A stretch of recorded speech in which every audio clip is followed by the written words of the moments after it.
It's so cold out there. Oh my goodness. Oh, hey everybody. Pastor Joel here.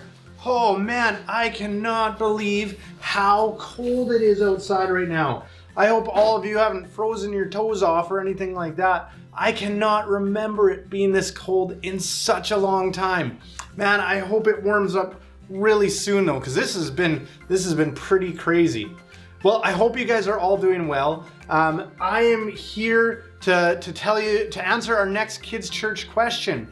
And if you guys have church questions about God or the Bible, about church or anything like that, remember to have your parents send a video of you asking that question to joel@rosewoodpark.ca. We haven't had many videos yet, so I need some more videos. So send those to me. Today, we're gonna answer a really cool question from my friend, Sunny. So Sunny, why don't you ask your question? My name is Sunny, and my question is, why did God flood the world? Wow, that was a great question, Sunny. Thanks so much for asking that. It's such an interesting question too, and a little bit of a hard one to answer. Though the Bible tells us pretty clearly about what the answer is to that question. So to find the answer to the question of why did God flood the earth, we have to go right back to the beginning of almost everything. You know, last week we talked about Adam and Eve when Eden asked her question about why didn't God make Adam and Eve not sin? And just not too long after that, we come to this place where there's a big problem, okay? And this is kind of where this story gets a little bit sad, okay? Because, you know, you might have been in Sunday school or even in your kids' Bible reading the story of Noah's Ark. And sometimes the way we look at that story, like, oh, what a cool story. You know, God got all these animals together and he put them on this big boat and he saved Noah and his family. And man, that's such a cool story. But the thing is, that story really is sad of what happened and what God had to do. You see, when we talked last week, we talked about this idea of sin. And sin is anytime we do anything to disobey God or against God and what He wants. So maybe if we lie, or maybe if we, hide things from our parents, or we're mean to somebody, or a friend, and those can be just small little things. Sometimes we do even bigger things that are considered sin. Anytime we do anything wrong or disobey God, or our parents or anything like that, that is something that is sinful. And the problem is when Adam and Eve sinned and brought sin into the world, the problem of sin just got worse and worse and worse and worse. And so as the years went by, humankind just got worse and worse because sin was such a big problem in their lives. And when we get up to the point of Genesis chapter 6, so Genesis is the first book of the Bible, and in chapter 6 and a little bit further on, we get to the stories of Noah and the ark and the flood that God sends on the earth. And just before God sent this flood on the earth, what happened was God kind of looked down and He just saw that everybody was so affected by sin that they had changed and they had become people that God called evil and wicked. And for God to use those words is scary. And if you look back into Genesis 6, it says the problem of sin was so bad that everybody's thoughts and everybody's actions were evil. That means that there wasn't any good among them. In fact, the only people that God saw that had any good in them were Noah and his family. And it actually says that this made God really, really sad.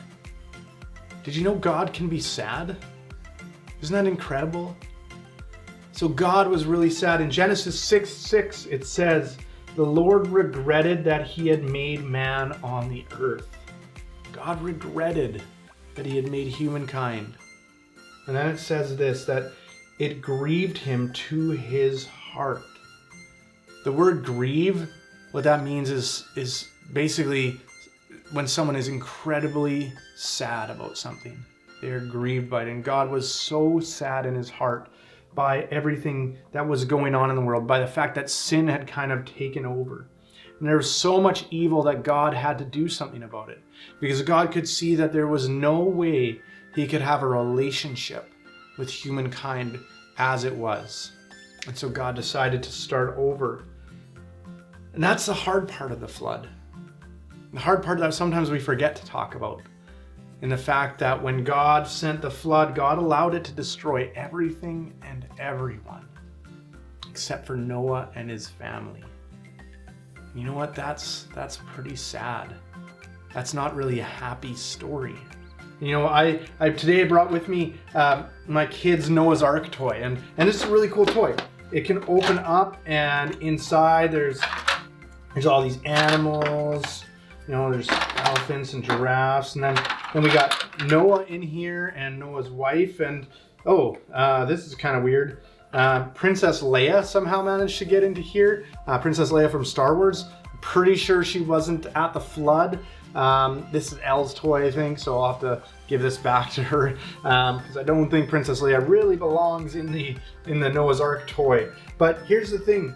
I was looking at this toy and I looked at it and I was like, man, Noah looks so happy and his wife looks so happy.